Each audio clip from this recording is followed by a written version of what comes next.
Hey all, Rainbow Staple here. I hope you're doing well. I'm here with my first deck profile. I'll be showcasing my favourite deck of all time, which is Cyber Dragons. Now, there are a couple cards that I would like to include, but unfortunately I am poor as hell.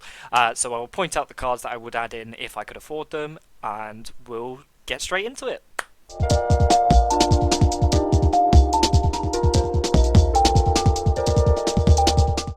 Okay, so to start off with, we'll go with the monsters. So to start, we have 3 copies of Cyber Dragon Core.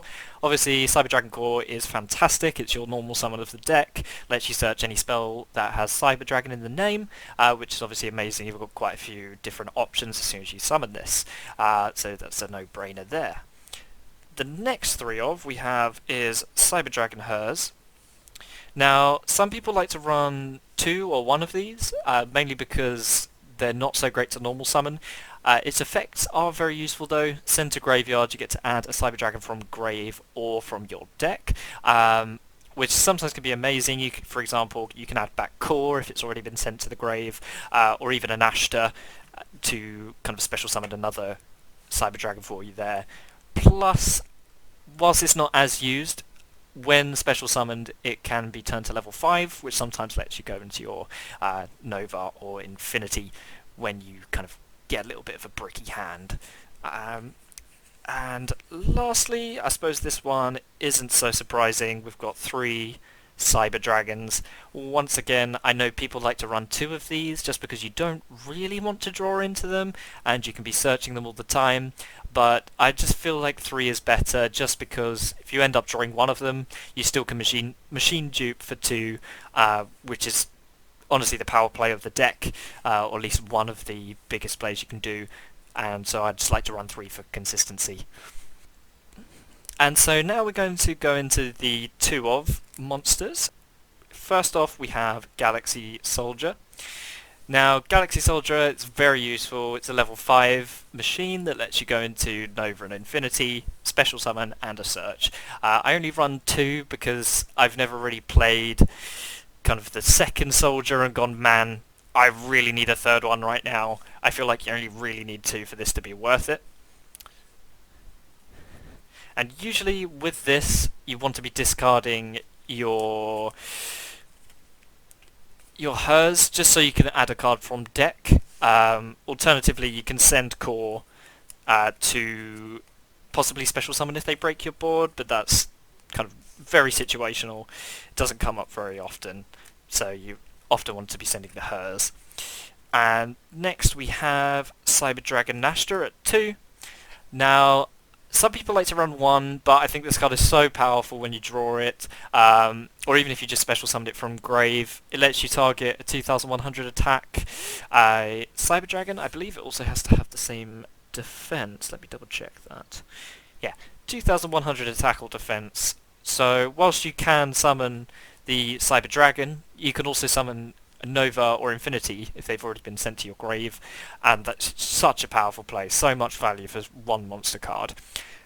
The reason I don't run 3 and why most people don't run 3 is because you don't want to be drawing multiple of it. You want to see 1, maybe 2 later on in the game, but you don't want to open a hand of kind of 2, 3 Nashta and not much else. So it can be a little bit bricky. You can definitely cut it to 1, but I like to run 2 just because it's so powerful. And lastly, we have the 2 one-off monsters that I have in the deck. So, forgive me if I say this name wrong. We got Jizukiru.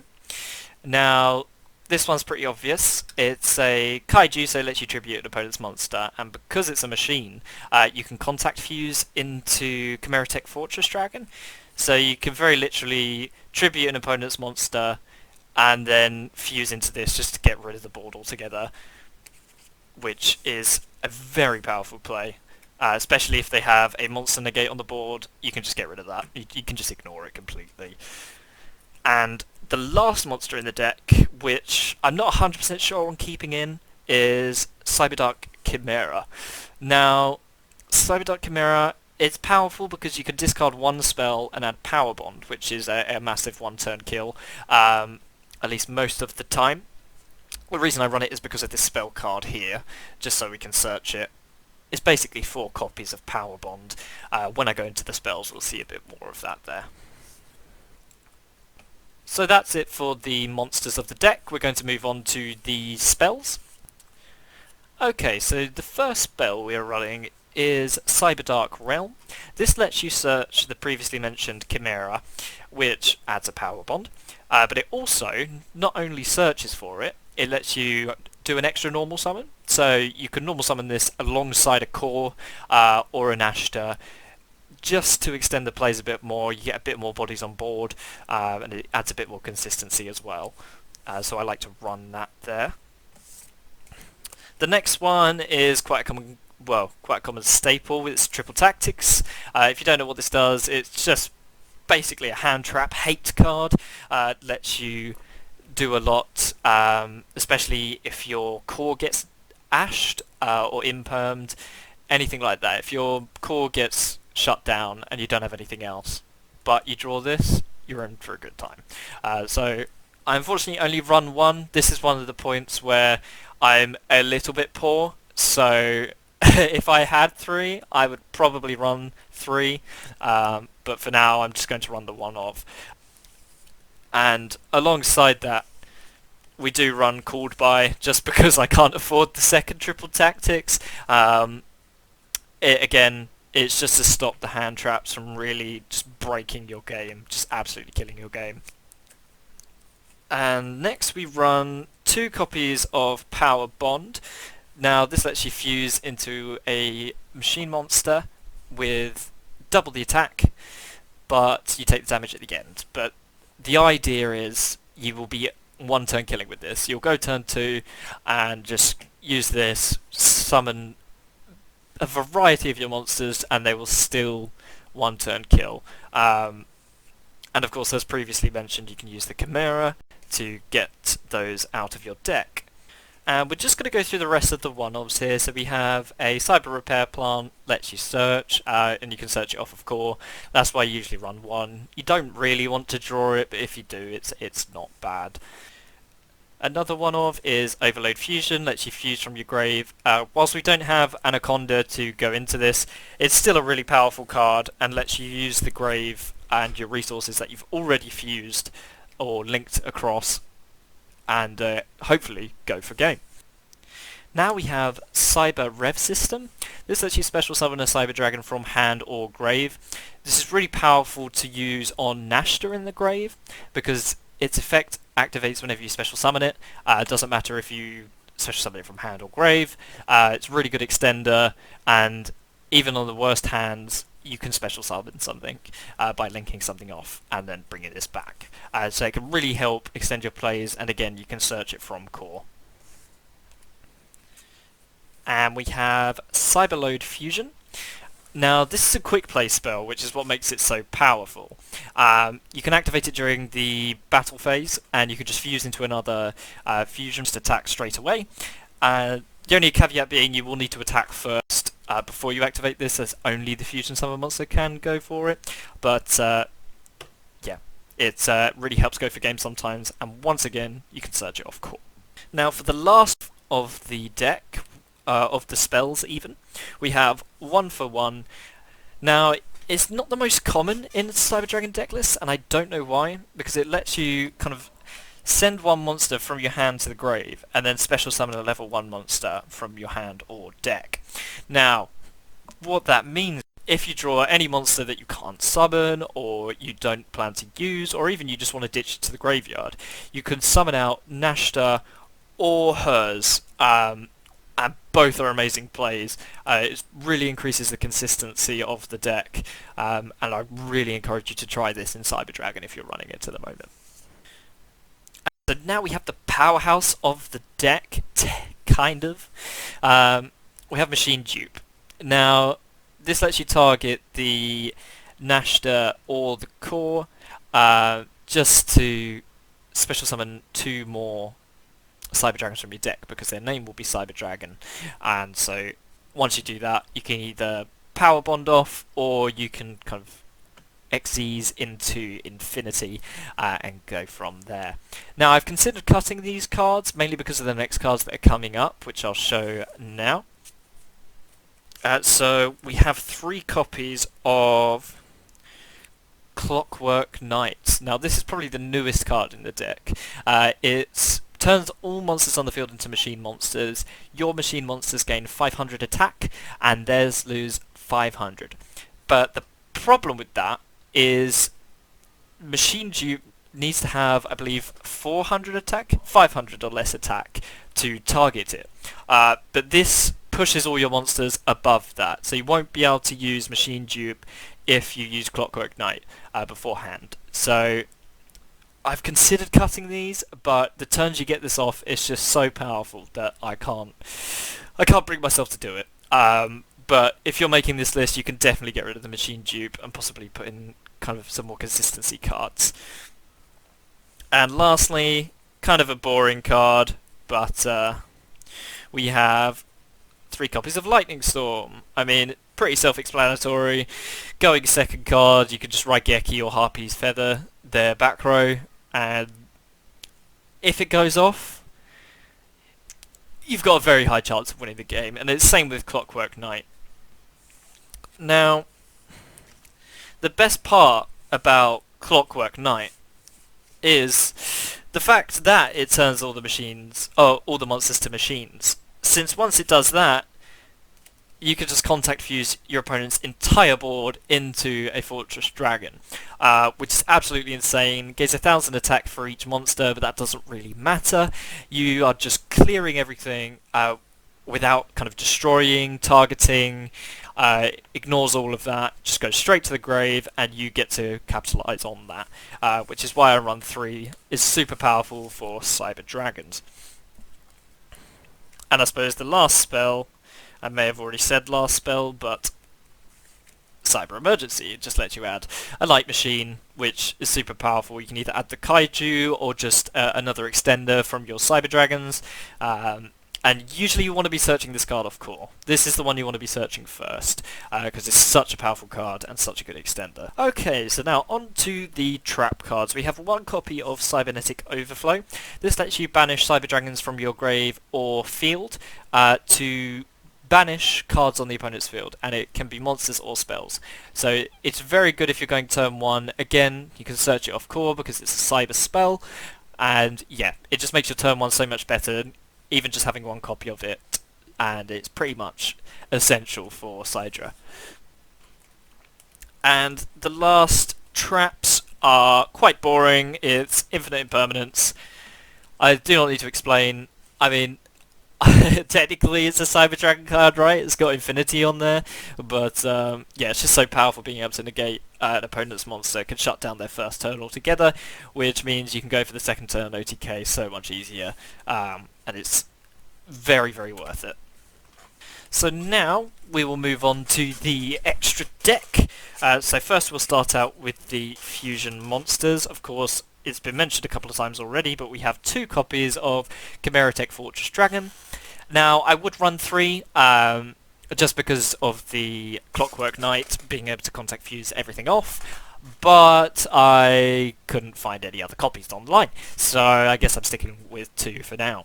Although I haven't yet come to a situation where I've needed the 3rd, but the side deck will explain why.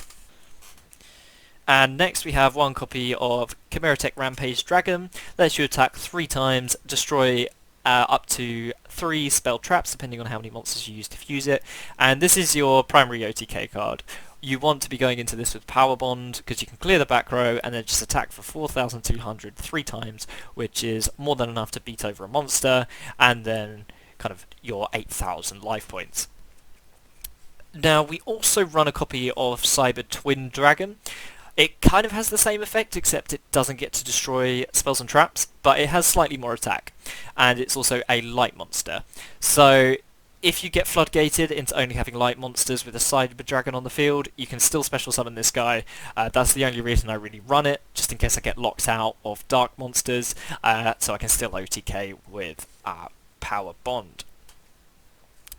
And the next one is Cyber End Dragon. He's just cool, I'm not going to lie. There's not many other reasons to run it, other than kind of if your Nova gets popped, you can special summon something from the extra deck for free, and you might as well summon End Dragon. And occasionally it will come up where you can power bond into this and just attack for game, but it's very, very rare. And lastly, it's probably the most powerful extra deck monster, arguably, is Chimeratech Mega Fleet Dragon. Now this lets you fuse a Cyber Dragon from your field and one monster in the extra field zone. So if your opponent link summons into something, something powerful, say Avramax, because that crushes this deck, you simply need to summon a Cyber Dragon, do your plays, and then you can just fuse into this. You don't need a field polymerization or anything like that. You can just special summon it straight up. Clears it, again, doesn't target, doesn't pop, super powerful. Now I considered running 3, and I do have 3, but I found that usually are sparingly going to the second one. You very much want to just use this on one of the most powerful monsters they have, and after that, if you can't OTK, it's very rare you use the second, but it's there just in case. So now we will go into the Z's monsters. There's not too many. We run 1 copy of Nova and 2 copies of Infinity.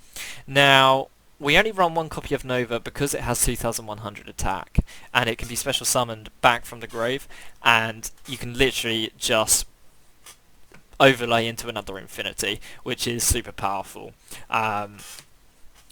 And yeah, that's the main reason we run 1 instead of 2, because we don't really need to hard summon the second one. We can just special summon it back with either Rev System or Nashta, and then just overlay back into it. This is your kind of turn 1 end board, basically. Maybe with a couple of other monsters, for example, he's coming up, Cydra. Which is why this deck likes going turn 2, because at the end of the day it's 1 negate and 1 beat stick. It's not the most powerful turn 1 deck. And so now we will go into the Link monsters. First off we have Salamangreat Almirage.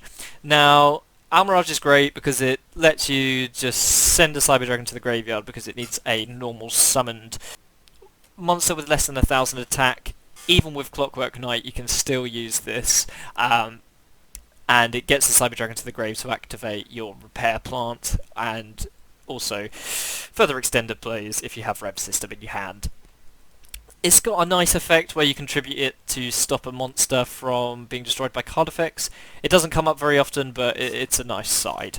Next we have Nightmare Phoenix. It's just classic good card. I mean, you need 2 monsters with 2 different names, which isn't as common because a lot of your monsters just turn into Cyber Dragon on the field or grave, but sometimes it does come up with kind of Galaxy Soldier, and yeah, it's worth it sometimes, especially if they have a floodgate that you just can't play around.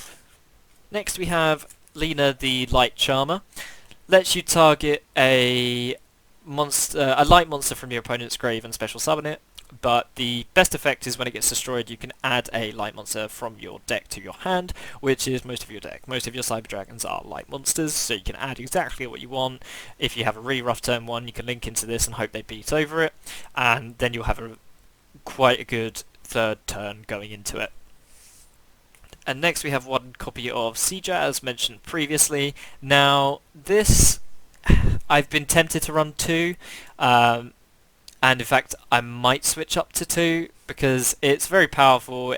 It has an effect where it gains 2100 attack, or you can make it gain 2100 attack, sorry, during the battle phase. It does no damage, but it helps you beat over enemies, and it means they can't really attack over it either, so it's quite a good summon. And lastly we have Borrelsword Dragon. He doesn't come up very often, but he's a decent enough monster to go into if you haven't managed to go into your Infinity. So it's a kind of a secondary win condition for you, just in case you kind of run out of steam. So that's the main and the extra deck done, so we'll be going into the side deck now. First off we have 3 copies of Nibiru. Now, if you don't know what Nibiru does, it's very good against special summon decks. You tribute their whole field, and yeah, you get to summon a token equal to the full stats, and you get to special summon this guy. It's quite good for shutting down kind of link decks. It's stuff like Sun Avalon, a lot of rogue stuff. Unfortunately, it doesn't really do much against the elements, but is there for the rogue matchups, and it's very good at going second, obviously. Next, we run a bit of back row hate. We run Twin Twisters and Harpy's Featherstorm. This is just in case, once again, you run into kind of a stun floodgate deck, and you're having trouble with the back row. Maybe even if they play Necro Valley and it just shuts down your graveyard, you can side these in just to have a chance of outing that there.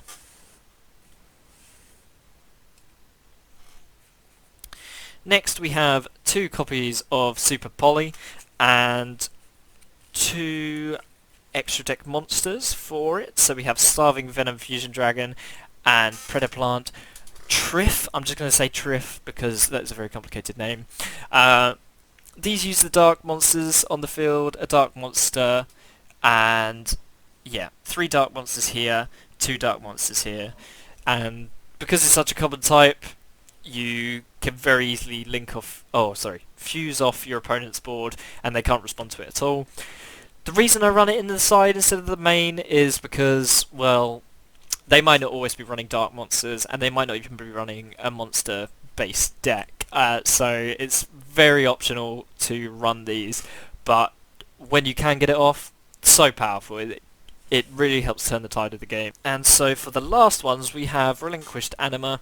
See, again, I was thinking of putting this in the main, but you kind of don't want to run it in the main, at least in my opinion, because then they won't expect it. You link it to Almirage, you have no more link ones, and next game, side into Anima, they might not be playing around it now because they think you don't have it. So that's why I like to keep it in the side. There might be better options, but I really like pulling this out. It's such a fun card, just stealing your opponent's monsters. And you can also, if I recall correctly, if you special summon the Kaiju to their field, you can place it in the slot where Relinquished Anima can steal it. So you can very much just turn your 1-star into a 3.3 beta while getting rid of their monster without needing to fuse. So it's super powerful, but I'd like to keep it in the side just for that surprise factor. And so for the last couple of cards, we have System Down. Now, this one's interesting. I've been tempted to run it in the main, but it really relies on you drawing Clockwork Night. You really want their monsters to be machines, and obviously if you don't draw Clockwork Night, then it's not as useful. So you pay 1,000 life points, it lets you banish all machine monsters from your opponent's side of the field. Now, it's in the side because it is so situational. You either need to draw Clockwork Night or have them playing a machine deck. But it is super powerful once you get it off. But that's the reason it's in the side. It's just situational and, yeah, not as useful every game. And to finish off the side, we have 3 copies of Evenly Matched. Now, once again, surprise factor, right? I haven't been running this for a while in the main. I like having it in the side because if you've played a couple of games with the people that you're playing against, I've played at my locals a couple of times, they won't expect it if you haven't played it yet, because you'd like to be seeing it. You'll definitely be running it in the main, but I like to keep it on the side just because it can be really devastating. So that does it for my Cyber Dragon deck list. It's all made by myself. I have scanned quite a few different lists and obviously picked up a few cards from each and just picked the ones that worked for me. Now, if you like the list, feel free to copy it, although there are some things I'd change if I had more money, as mentioned before. I would love to get a copy of Therion King and the Therion Search spell, but unfortunately they're very expensive at the moment because they've only been printed as kind of secret rares, and I'm not willing to spend about £50 for one copy of that card. Now, when it gets reprinted, I will probably pick it up, but if you do have a copy, please feel free to run it. I would probably run it over the Cyberdark package. It's a lot more consistent and probably has a lot more payoff, although I haven't done too much testing with it since I don't have it. But that'll do it for the video. I'll include a link to Duelingbook in the description with the full list in case you want to kind of read through all the cards and what they do and take a bit more time to take it all in and even do some testing with it. So if you like the list, please leave a thumbs up and maybe subscribe. If there's any changes you might want to suggest, drop them in the comments and I'll give them a go. And maybe next time I do the list, we'll see those changes. Have a good day. So now we have the Cydra... Oh my god.